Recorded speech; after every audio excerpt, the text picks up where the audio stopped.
ரொம்ப டயர்டா இருக்கு. இயற்கையான டேட்ஸ், பாதாம், பிஸ்தா, கேஷ்யூ அண்ட் ஹனி கொண்டு தயாரிக்கப்பட்ட லயன் டேட் நட் பைட்ஸ். நம்ம அல்ட்ராவோட எல்லா தயாரிப்புகளுமே ஆரோக்கியமான ஃபுட் கிரேட் ஸ்டெயின்லெஸ் ஸ்டீலால் தயாரிக்கப்பட்டது. அல்ட்ரா என்றால் ஆரோக்கியம்.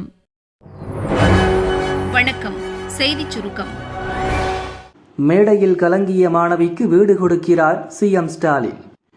சென்னையில் நேற்று நடந்த கல்வியில் சிறந்த தமிழ்நாடு நிகழ்ச்சியில் ஆலங்குளம் அருகே கடுநீர் குளத்தில் ஒழுகும் வீட்டில் அப்பா உள்ளதாக மாணவி பிரேமா கண்ணீர் மல்க பேசியிருந்தார். இதையடுத்து அவருக்கு இன்று கருணாநிதி கனவு இல்லம் திட்டத்தின் கீழ் வீடு வழங்க முதல்வர் ஸ்டாலின் உத்தரவிட்டுள்ளார். நான் பிரேமா, தென்காசி மாவட்டம் கருநீர்குளம் அப்படிங்கிற ஒரு கிராமம் தான் என்னோட ஊர். அப்பா பேர் ராமசாமி. அப்பா மேஷனா இருக்காங்க.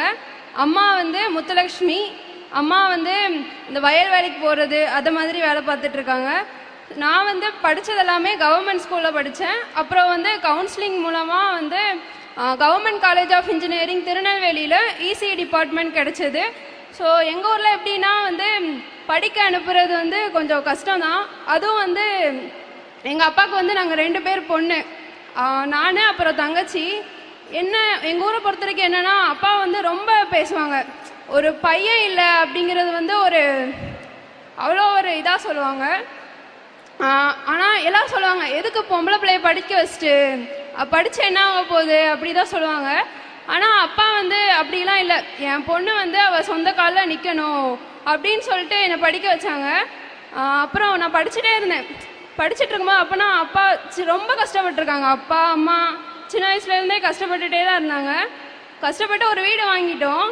வீடு எப்படின்னா ஓட்டு வீடு தான். அது மழை பெஞ்சா தாங்காது, ஒழுகிட்டே தான் இருக்கும். ஸோ நான் காலேஜ் போயிட்டேன். காலேஜ்க்கு ஹாஸ்டலில் படிச்சுட்டு இருந்தேன். அப்போலாம் ஹாஸ்டல்லாம் இருக்கும்போது மழை பெஞ்சா தெரியவே செய்யாது. அது ஒரு சேஃபான இடத்துல இருந்த மாதிரி இருக்கும். அப்போலாம் வீட்டை பற்றி தான் யோசிச்சுட்டு இருப்பேன். வீடு ஒழுகிட்டு இருக்குமே, இப்போ அம்மா அப்பா என்ன பண்ணிட்டுருப்பாங்க, அது ஓடிட்டே இருக்கும், மைண்டில் ஓடிட்டே இருக்கும். எப்படியாவது அம்மா அப்பா ஒரு நல்ல வீடு கட்டி கொடுத்துடணும். அப்புறம் என் மேலே நம்பிக்கை வச்சு எல்லாரும் சொன்னாங்க படிக்க அனுப்பாதீங்கன்ட்டு. எங்கள் அப்பா என் மேலே இருக்க நம்பிக்கையில் மட்டும்தான் படிக்க அனுப்புனாங்க. ஃப்யூச்சரில் என்ன பண்ணோம் அப்படின்னா அப்பா அம்மாவுக்கு மழை பெய்தோ வெயில் அடிக்குதோ எதையுமே ஒரு கவலையே இல்லாமல் அம்மா அப்பா சேஃபாக இருக்க மாதிரி ஒரு பெரிய வீடு கட்டணும், மழையில் நனையாத மாதிரி. ஸோ அப்புறம் அது நானும் அப்பா அம்மா என் தங்கச்சி 4 பேருமே சேர்ந்து கட்டணும். எங்கள் உழைப்பில் கட்டினதாக இருக்கணும். ஒழுகும் வீட்டில் அப்பா இருப்பாரே என்ற கவலை பிரேமாவுக்கு இனி வேண்டாம்.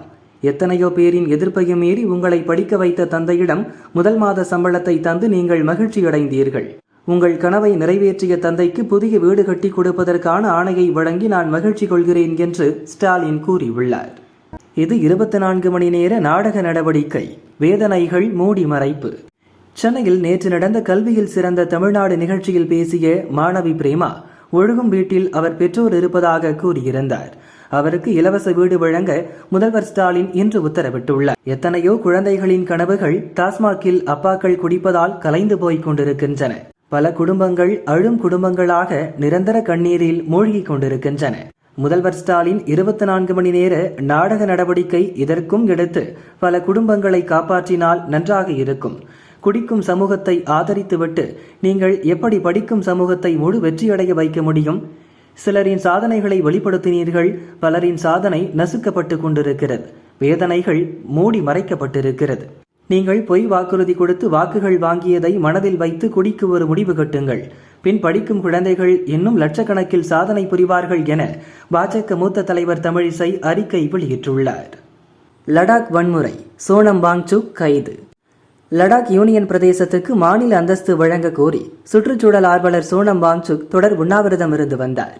அவருக்கு ஆதரவாக இளைஞர்கள் பேரணி ஆர்ப்பாட்டம் நடத்தினர். அப்போது வன்முறை வெடித்தது. பாஜக அலுவலகத்துக்கும் போலீஸ் வாகனங்களுக்கும் தீ வைக்கப்பட்டன. போலீசார் தடியடி நடத்தியும் கண்ணீர் புகை குண்டுகள் வீசியும் கலவரத்தை அடக்கினர்.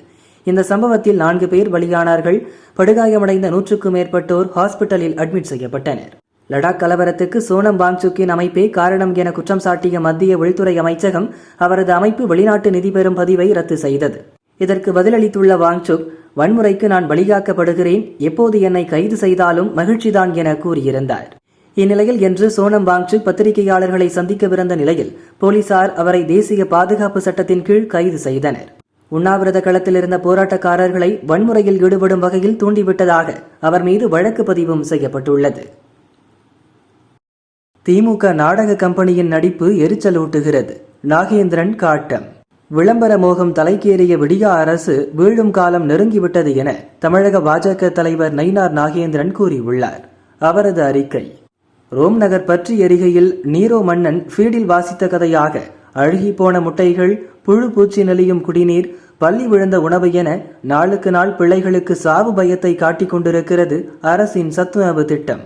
அப்படி இருக்கும்போது இந்த திட்டத்தை புகழ்ந்து மேடையில் சாம்பாருக்கு சர்டிபிகேட் வழங்கி கொண்டிருக்கும் திமுக அரசின் மடத்தனத்தை என்னவென்று சொல்வது? ஆளும் அரசின் சத்துணவு திட்டத்தை கண்டு அதிசயிக்கும் திமுக தலைவர்களும் பிரமுகர்களும் தங்கள் வீட்டு பிள்ளைகளை அரசு பள்ளிகளில் படிக்க வைப்பார்களா? அல்லது அரசு பள்ளிகளில் வழங்கும் சத்துணவை ஒரு வேளைக்காவது உண்பார்களா? திமுக எனும் நாடக கம்பெனியின் நடிப்பு எல்லை கடந்து நம்மை எரிச்சலூட்டுகிறது. தேர்தல் சமயத்தில் வண்ண விளம்பரங்களையும் திரைத்துறை பிரபலங்களையும் நிறைத்து பிரம்மாண்டமாக ஒரு விழா எடுத்தால் மக்கள் தங்களின் நிர்வாக தோல்விகளை மறந்து விடுவார்கள் என்று நினைத்து கொண்டு மக்களின் வரிப்பணத்தை வெட்டியாக வாரி இறைத்துக் கொண்டிருக்கும் திமுக அரசின் அட்டூழியங்கள் ஆபத்தானவை. திராவிட மாடல் எனும் ஒரு போலி பிம்பத்திற்குள் அடைத்து தமிழகத்தை அழிவினை நோக்கி இழுக்க முயலும் திமுக அரசின் அத்தனை சதித்திட்டங்களும் வரும் சட்டசபை தேர்தலில் முறியடிக்கப்படும் என்று நயினார் நாகேந்திரன் தெரிவித்துள்ளார். மோடி பற்றி நேட்டோ தலைவர் பேசியதற்கு இந்தியா எதிர்ப்பு. பொதுவெளியில் பொறுப்புடன் பேசுங்க. ரஷ்யா உக்ரைன் போர் 3 ஆண்டுகளாக தொடர்ந்து வருகிறது. நேட்டோ ராணுவ கூட்டணியில் உக்ரைன் இணைவதை எதிர்த்துதான் ரஷ்யா உக்ரைன் மீது போர் தொடுத்தது. போரை முடிவுக்கு கொண்டுவர அமெரிக்க அதிபர் ட்ரம்ப் முயன்று வருகிறார். ரஷ்யாவிடமிருந்து இந்தியா கச்சா எண்ணெய் வாங்குவதன் மூலம் போருக்கு நிதி உதவி அளிப்பதாக கூறிய ட்ரம்ப் இந்திய பொருட்களுக்கு அபராதத்துடன் 50% வரி விதித்தார். இச்சூழலில் நியூயார்க்கில் நடக்கும் ஐநா பொதுசபை கூட்டத்திற்கு சென்றிருந்த நேட்டோ அமைப்பின் பொதுச் செயலாளர் மார்க் ரூட்டே அதிபர் ட்ரம்பின் வரி விதிப்புக்கு ஆதரவாக பேட்டியளித்தார். இந்தியா மீதான ட்ரம்பின் வரி விதிப்பு ரஷ்யாவில் தாக்கத்தை ஏற்படுத்தி இருக்கிறது. டெல்லியில் இருந்து ரஷ்ய அதிபர் புட்டினுக்கு போன் கால்கள் பறக்கின்றன. உக்ரைன் போரில் ரஷ்யாவின் திட்டம் என்ன என்பது பற்றி பிரதமர் மோடி கேட்டிருக்கிறார் என்று கூறினார். நேட்டோ பொதுச் செயலாளர் மார்க் ரூட்டேவின் இந்த பேச்சுக்கு இந்திய வெளியுறவு அமைச்சகம் எதிர்ப்பு தெரிவித்துள்ளது. மத்திய வெளியுறவு அதிகாரி ரந்தீர் ஜெய்ஸ்வால் கூறும்போது, அதிபர் புட்டினிடம் பிரதமர் மோடி பேசியதாக ரூட்டே சொல்வது உண்மையில் தவறானது, முற்றிலும் ஆதாரமற்றது என கூறினார். எந்த சந்தர்ப்பத்திலும் புட்டின் பிரதமர் மோடி இடையே அப்படியொரு உரையாடல் எதுவும் நடத்தவில்லை. நேட்டோ போன்ற முக்கியமான அமைப்பின் தலைமை பொறுப்பில் இருப்பவர் பொதுவெளியில் பேசும்போது அதிக பொறுப்புடனும் மிகச் சரியானதையும் பேச வேண்டும். பிரதமர் மோடியின் செயல்பாடுகளை தவறாக சித்தரிப்பது, ஒருபோதும் நடக்காத உரையாடலை நடந்ததாக சொல்வது போன்ற ஊகமான அல்லது கவனக்குறைவான பேச்சுகள் ஏற்கத்தக்கதல்ல என்று மத்திய வெளியுறவு அதிகாரி ரந்தீர் ஜெய்ஸ்வால் கூறினார். We have seen statement by NATO Secretary General Mr. Mark Rutte regarding a purported phone conversation between Prime Minister of India and President Vladimir Putin of Russia. This statement, let me clarify. கடைசி முறை வானில் வலம் வந்து விடை பெற்றது MiG-21 போர் விமானம். ராஜ்நாத் சிங் தளபதிகள் salute.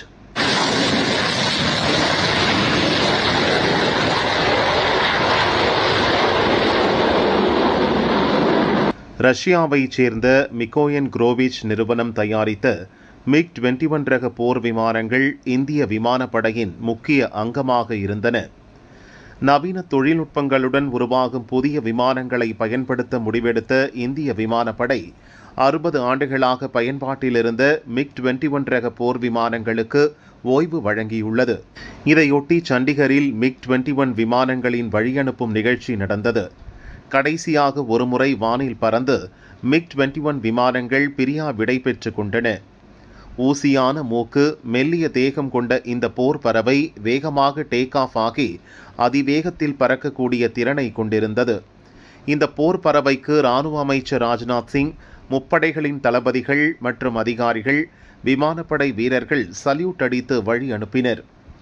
பாகிஸ்தானுடன் 1965 மற்றும் 1971 நடந்த போர்களிலும் 1999 நடந்த கார்கில் போர் மற்றும் 2019 நடந்த பாலக்கோட் ஆபரேஷன், இந்த ஆண்டு நடந்த ஆபரேஷன் சிந்தூர், MiG-21 ரக போர் விமானங்களின் பங்களிப்பு முக்கியமானதாக இருந்தது.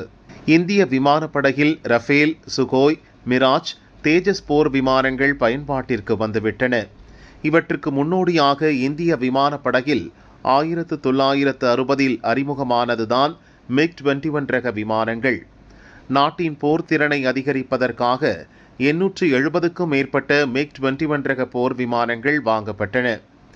இந்திய விமானப்படையின் முக்கிய தூணாக இருந்த போதிலும் பல்வேறு விபத்துகளில் சிக்கியதில் விமானிகள் உள்ளிட்ட பலரும் உயிரிழந்தனர். போற்றப்பட்ட அளவுக்கு சவப்பெட்டி என கடுமையான விமர்சனத்துக்கும் ஆளானது MiG-21 விமானம். அதைத் தொடர்ந்தே MiG-21 போர் விமான பயன்பாட்டை நிறுத்திக் கொள்ள இராணுவம் முடிவு செய்தது. MiG-21 விமானங்களுக்கு பதிலாக தேஜஸ் மார்க் 1A ரக போர் விமானங்கள் இந்திய விமானப்படையில் பயன்படுத்தப்பட உள்ளன. 97 தேஜஸ் போர் விமானங்களை வாங்க 62,370 கோடி ரூபாய்க்கு ஹிந்துஸ்தான் ஏரோநாட்டிக்ஸ் நிறுவனத்துடன் இராணுவ அமைச்சகம் ஒப்பந்தம் போட்டுள்ளது. தேஜஸ் ஒற்றை என்ஜினை கொண்ட போர் விமானம். தேஜஸ் ரக விமானம் வான் பாதுகாப்பு, கடல்சார் உளவு மற்றும் வான்வழி தாக்குதல் ஆகிய பணிகளை திறம்பட செய்து முடிக்கும் வகையில் நவீன தொழில்நுட்பங்களுடன் வடிவமைக்கப்பட்டுள்ளது.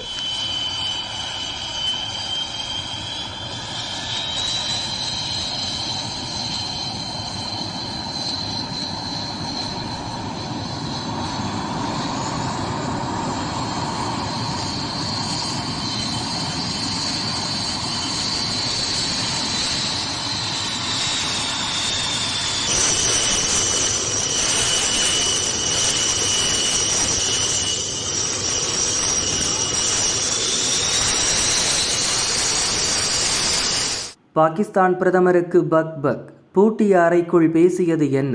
அவமானப்படுத்தி அனுப்பிய ட்ரம்ப். நியூயார்க்கில் நடந்த ஐநா பொதுசபை கூட்டத்தில் அமெரிக்க அதிபர் ட்ரம்ப் அரபு மற்றும் முஸ்லிம் நாடுகளின் தலைவர்களை சந்தித்தார். அப்போது காசா மீதான இஸ்ரேல் போரை முடிவுக்கு கொண்டு வருவது தொடர்பாக விவாதிக்கப்பட்டது. இதைத் தொடர்ந்து தலைநகர் வாஷிங்டனில் உள்ள ஓவல் அலுவலகத்தில் பாகிஸ்தான் பிரதமர் ஷெபாஸ் ஷெரீப், இராணுவ தளபதி அசீம் முனீர் ட்ரம்பை சந்தித்து பேசினர். அப்போது அனைத்து கதவுகளும் மூடப்பட்டு ரகசியமான முறையில் பேச்சுவார்த்தை நடத்தப்பட்டதாக கூறப்படுகிறது. அமெரிக்க நேரப்படி வியாழனன்று மாலை 5 மணிக்கு ஷெபாஸ் ஷெரீஃபும் அசீம் முனீரும் வெள்ளை மாளிகைக்கு சென்றுள்ளனர். அவர்களை அங்கிருந்த மூத்த அதிகாரிகள் வரவேற்றனர். அப்போது ட்ரம்ப் அலுவலக பணியில் இருந்ததால் இருவரும் காத்திருக்க வைக்கப்பட்டனர். சுமார் 30 நிமிடங்கள் வரை ட்ரம்ப் அறைக்கு வெளியே இருந்தனர். அதன் பிறகு இருவரையும் அழைத்து பேசியிருக்கிறார் ட்ரம்ப். அப்போது நடந்த பேச்சுவார்த்தை குறித்து பாகிஸ்தான் பிரதமர் அலுவலகம் தரப்பில் அறிக்கை வெளியிடப்பட்டது. அதில் இராணுவ தளபதி அசீம் முனீருடன் பிரதமர் ஷெபாஸ் ஷெரீப் அமெரிக்க அதிபர் ட்ரம்பை சந்தித்து பேசினார். அமெரிக்க துணை அதிபர் JD வான்ஸ், வெளியுறவு அமைச்சர் மார்க்கோ ரூபியோ உடன் இருந்தனர். பயங்கரவாத எதிர்ப்பு நடவடிக்கையில் பாகிஸ்தான் பக்கம் நிற்கும் அமெரிக்காவுக்கு பிரதமர் நன்றி தெரிவித்தார். பாதுகாப்பு மற்றும் உளவுத்துறையில் இருதரப்பு ஒத்துழைப்பை மேம்படுத்த வேண்டியதன் அவசியத்தை பிரதமர் வலியுறுத்தினார். ட்ரம்பை அமைதியின் மனிதர் என ஷெரீப் வர்ணித்தார். உலகின் பல பகுதிகளில் மோதல்களை முடிவுக்கு கொண்டு வருவதில் ட்ரம்பின் நேர்மையான முயற்சிகளுக்கு பாராட்டு தெரிவித்தார். தைரியமான, துணிச்சலான, தீர்க்கமான தலைமை பண்பை ட்ரம்ப் கொண்டுள்ளதாகவும் ஷெரீப் பாராட்டினார். கடந்த மே மாதம் இந்தியாவுக்கும் பாகிஸ்தானுக்கும் இடையே 4 நாட்கள் நடந்த இராணுவ மோதலை முடிவுக்கு கொண்டு வர ட்ரம்ப் செய்த சமரச முயற்சிக்கு பிரதமர் நன்றி தெரிவித்தார். இதன் மூலம் தெற்காசியாவில் ஒரு பெரிய பேரழிவை தவிர்க்க ட்ரம்ப் உதவியதாக பிரதமர் கூறினார். தனது வசதிக்கு ஏற்ப பாகிஸ்தானுக்கு அதிகாரப்பூர்வ பயணம் மேற்கொள்ளுமாறு ட்ரம்புக்கு பிரதமர் ஷெரீப் அழைப்பு விடுத்தார் என பாகிஸ்தான் பிரதமர் அலுவலகம் தெரிவித்துள்ளது. இதற்கு முன் பாகிஸ்தான் பிரதமராக இருந்த இம்ரான்கான் 2019 ஓவல் அலுவலகத்தில் அமெரிக்க அதிபரை சந்தித்து பேசினார். அதன் பிறகு பாகிஸ்தான் பிரதமர் ஒருவர் ஓவல் அலுவலகத்தில் அமெரிக்க அதிபரை சந்திப்பது இதுவே முதல் முறையாகும். பலத்த மழையிலும் ஈசனுக்கு அஞ்சலி, பெரிய கோயிலில் அசத்திய பெண்கள், பக்தர்கள் ஆரவாரம்.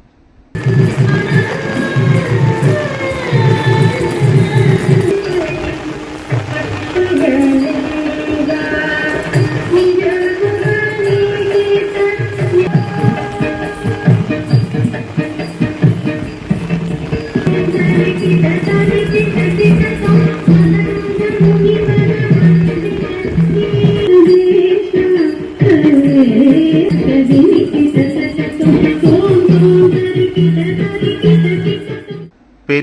கோயில் என்று அழைக்கப்படும் தஞ்சை பெரியநாயகி அம்மன் உடனாகிய பெருவுடையார் கோயில் உலக பிரசித்தி பெற்றது. இக்கோயிலில் நவராத்திரி விழா கடந்த 22ஆம் தேதி தொடங்கியது.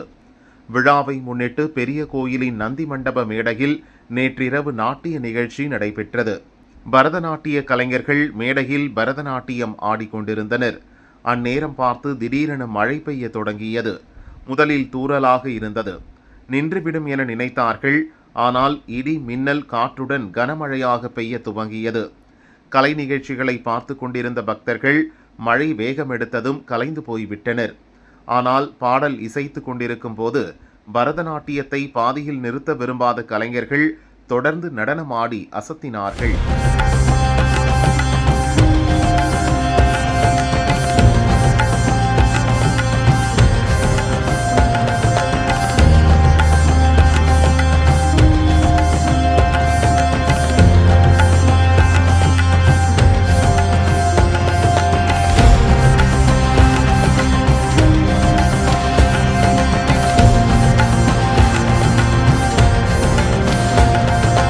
விடாத மழையில் நடந்த பரதநாட்டியத்தை பக்தர்கள் ரசித்து பார்த்து கைத்தட்டி ஆரவாரம் செய்தனர்.